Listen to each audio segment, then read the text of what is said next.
Hi everyone, this is Jim. Welcome to this Blitz chess postmortem, a postmortem of my Blitz game number 436. I was white here and kicked off with d4. I played d4 recently, but my opponent transposed into a French defense, so I thought, let's keep playing d4 till I get a more typical queen spawn opening. My opponent goes knight f6, and after c4, g6. This is a move that could signal the King's Indian defense or the Grunfeld. My opponent chooses the Grunfeld, and notice that if you want to play d5, the characteristic move of the Grunfeld, the Grunfeld has the knight here, the bishop fianchetto, and the pawn to d5. That pretty much defines the Grunfeld. It's important to play the pawn to d5 before you play bishop g7, because if you go bishop g7 first, then white plays e4, and now d5 is not really possible. It's just losing a pawn. So the move order in the Grunfeld has to be d5 right here at move 3. And this gives white the chance to take the pawn and build a big center, which is the main way of playing. But, a very popular alternative is knight f3, just leaving the tension in the center. There's also these bishop moves, bishop f4, bishop g5, and queen b3. I think you see this a lot on Chess Explained's channel, but I've never played that line. It always seems funny to have the queen out so early and getting chased around. It doesn't, I'm sure it puts some pressure on black's position, so I'm sure it's tactically justified, but I always thought the main line was good for white here. C takes, knight takes. Although I've started playing the Grunfeld from the black side, and I've come to appreciate some of the potential from the black position. It looks like white has just built up this big center and black has nothing. But black is going to go after the center. He's going to start undermining it with moves like bishop to g7, pawn to c5, knight to c6, all these putting pressure on this d5 point. And then he gets quite a good game. He gets activity for his pieces. So it's a reasonable way to play and kind of fun. So I've been enjoying it. He goes bishop g7 here. That's the main move. c5 could be played. And I play bishop c4, the second choice. The top move these days is knight f3. But bishop c4 is part of a plan where the bishop comes out here and the knight comes to e2. And then bishop to g4 is not a problem because you can play f3 to shut the bishop out and avoid pinning the knight. And so it just helps defend the center a little more securely. So that's the way I've learned to play the white side of the Grunfeld, and that's the setup I always go for. And for some reason in this position, instead of playing knight to e2, I played knight f3. And I just made that move kind of quickly. And it's just the wrong move in this position. I always play knight e2 here. Although, as you can see, it's still not giving away any particular advantage, but we're basically out of the opening book, and it's a bit of an unusual combination. If the knight was coming to f3, I could have played it there immediately, and there was no need to put the bishop out here on c4. It could have developed to the square e2, where it might be a little happier. So anyway, I'm in this somewhat funny situation. My opponent plays very logically, and I think this is a good game to look at from the black point of view, particularly during the opening, because I think the opening play from black is pretty logical, and it illustrates how the Grunfeld is played. This c5 move just immediately going after the center. I castled here, and then c takes d4. He doesn't have to take right away, but a lot of times you want to take eventually. I guess if I was playing black here, I'd probably develop the knight to c6 first and just keep piling up the pressure. But that does allow white to push forward with d5 in some cases, although this c3 pawn needs to be defended. One thing to keep in mind in these positions is the dark squared bishop here on g7 is looking down this diagonal all the way to the rook, and as these pawns disappear one by one, this rook becomes exposed, so white has to take care here. So c takes d4 starts this undermining process, or continues the undermining process, and now knight c6. So he's got two pieces attacking this, and I can't move it forward here. My rook is directly exposed. I should probably play rook b1 here. That's one idea from the chess engine. That's just a way to sidestep this this pressure on the pawn. But hold on, aren't I already losing a pawn? He's got three pieces attacking. I miscounted there. Knight, bishop, and queen are all attacking this pawn, and I've only got two defenders. So if I play rook b1, Yeah, it looks like he can grab the pawn. Here, let's check this out. I'm curious. Rook b1, knight takes, queen takes, and bishop takes. It says queen takes is best for black, and queen c2. So this is a pawn sacrifice. Yeah, sometimes you have to do that. I guess you have pressure on this pawn here, but yeah, I'm not sure. I mean, it seems like white could just play b6 here and have a decent game. b6, rook d1. I guess I have a lot of activity here. So maybe it's not such a bad idea just to sacrifice that pawn, although usually I try to hold on to it when I'm playing the white side. Now, another idea is to push on with e5 and block it up this way, trying to shut out the bishop. Yeah. Anyway, I played bishop b2 trying to defend the pawn, but this has a weakness. My opponent can play bishop to g4 here, and I think that's really the move that black should play. And at this point, black has an advantage. Instead, he played knight a5, going after my exposed bishop, which is a common idea. So let's see, I played bishop to b5. Yeah, I didn't particularly want to trade that bishop, and I didn't want to just retreat it either. But let's see, was retreating okay? Yeah, bishop to e2 is probably the best way to play. Okay.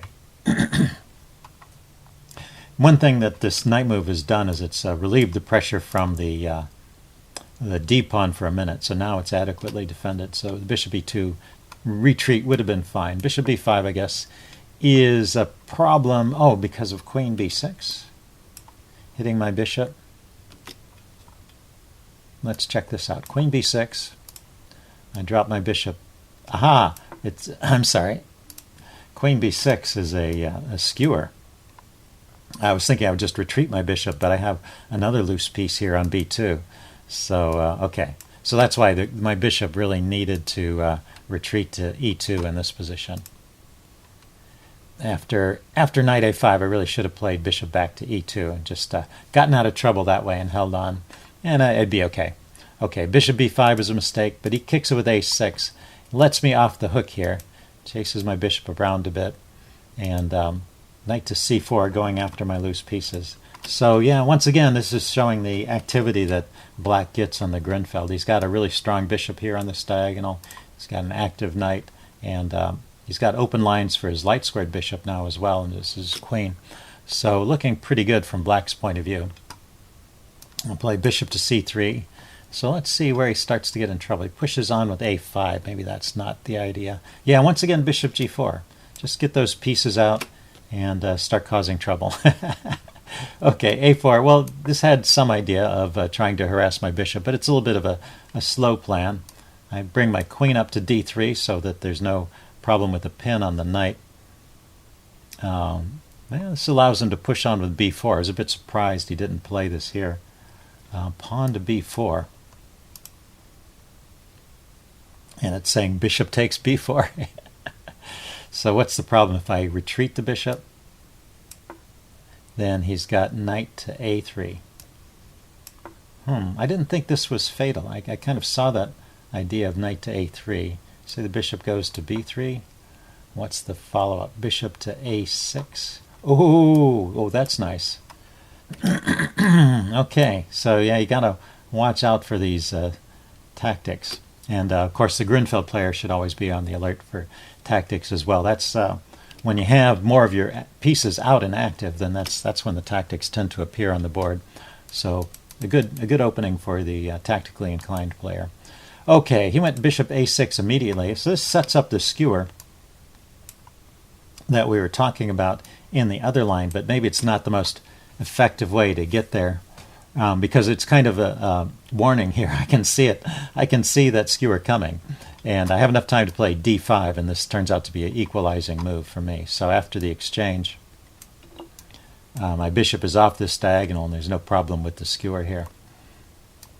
b4, kicking my queen. Queen goes to d4. So we get to a position which is about even. Rook to c8, continuing with active play, putting his rook on a file where there's a target. So I wanted to defend that.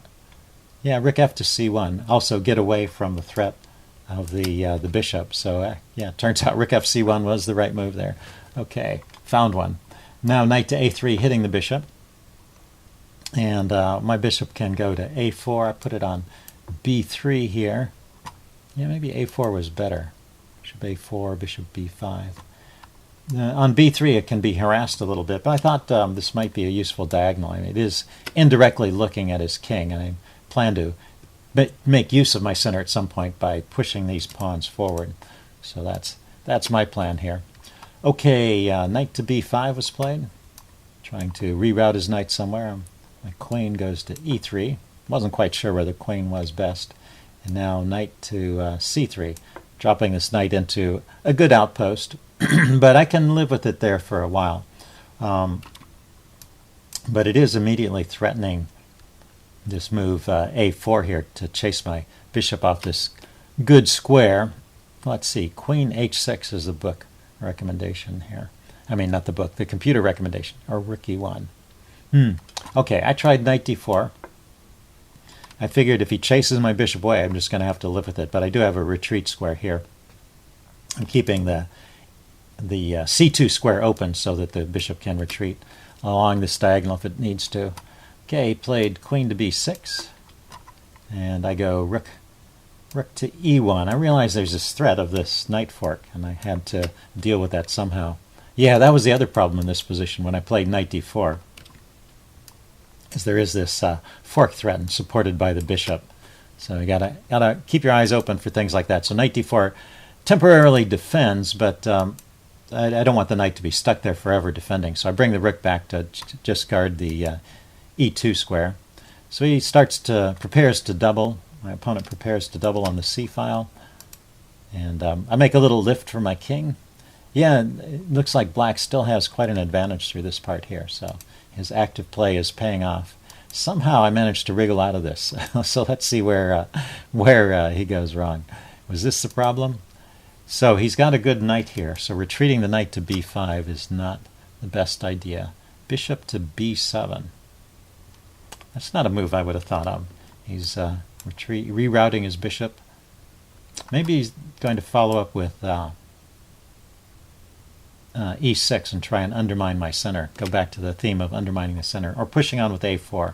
This is the move I was expecting, was pawn to a4. Hey, he's got lots of space on the queen side now. He could be just breaking through with this extra pawn here. And my counterplay in the center is just a little too slow at the moment. So he has ways to proceed. Bishop b7, a4, bishop to b5 as well, or rook to b7. Okay. But knight to b5 just gives me a little bit of time to reorganize. I get my knight on a good square now.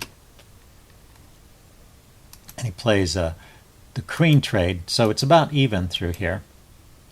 And it was a relief for me to to get rid of that pressure. And right here, so the exchange, playing e6 made some sense to challenge my center, but the exchange doesn't work. Looks like rook takes c6. This is also a common idea in the Grunfeld, is the exchange sacrifice. Giving up. Let's play this out. Pawn takes, I assume rook takes. Or was there another move there? Knight to c3. Yeah, going back to this good square with the knight and rounding up this pawn later. a3 to try and undermine, or rook to c1.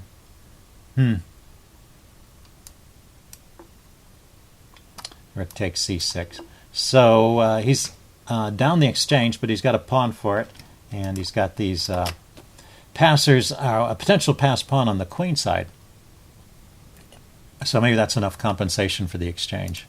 Anyway, here he played e takes d5. And so I'm starting to get an advantage along here. King to g7, getting off the back rank to get away from tricks like the check here. And I played knight takes a5. Yeah, that's the problem. In this sequence, he's left the a-pawn undefended. And I finally decided it's safe to grab it here. I think I could have taken it a move or two earlier as well. So, yeah, one of the other things a move a4 would have done earlier is would have prevented that pawn from hanging. Okay, so after this he goes knight to c3, putting his knight back on that good square, but now I can start undermining the knight here. We'll cancel that. I played knight to d6 first. He goes bishop b7. Cancel that. Bishop b7. And I grab another pawn here. He's just given up another pawn. It was not so easy to defend if we back up. In this position, rook to b7 could have been played, I guess. And a3 to undermine the pawn that way and go after the knight. Yeah, I'm gonna try and get rid of this pawn by any means necessary, because this knight is a potential target if it's lacking the pawn support. Okay, but bishop b7 was played. I go knight takes b4, grabbing that pawn, and now he has to watch out for his knight here. He goes rook to d7, and I go rook to c1, trying to take advantage of this pin. It's not quite a pin, but I would be able to trade off some material if the knight moves. So he decides to defend the knight. He really needs to play more actively. Yeah, I was expecting knight takes d5. So this kind of play, knight takes d5. He's opened up a line to his rook, but it doesn't go with check, and he's also attacking my rook. So I have to play this carefully. Looks like rook takes c8. That's probably what I was planning. Rook takes c8, knight takes e3, and I thought I would be a little better, but it looks like rook to d1, trying to pin the knight here, is the best way to play. And then rook c to d8, defending the knight. And rook e to d3, or knight takes d5 immediately. And I keep some edge here. So that's the best way for him to play. He played rook d to c7, and now I have this nice tactic with the pawn. I can use this pawn to harass his rooks. He needs both his rooks to stay on this file to defend his knight, which means that they're not really defending against the advance of the pawn. And so this is a funny idea, but it's a kind of tactic that does arise, so something to keep in mind. It's a very neat little tactic. You push the pawn forward, and the rook doesn't want to move to the side because it will lose the knight, so it comes forward to c5. You push the pawn again. Once again, this knight doesn't want to move to the side. It'll lose the knight, but it has to. If it moves forward to keep the knight, it loses because I'll get a queen. So the power of the passed pawn has really come through. So he stops the pawn, but then now he's a piece down. And from this point on, the game is pretty much over. Rook takes, rook takes. So it's really settled by that pawn push tactic. Black was a little bit worse even before that, but he could have continued to fight. He gets the pawn, but being down a piece, it's not too hard to finish this game off. So let's just go through the moves here. Yeah, just force some trades, and then in this position where I have an outside passed pawn and an extra piece, he resigned. So good game. I thought pretty interesting opening. Hope you guys enjoyed it and the tactics, and see you again soon. Bye.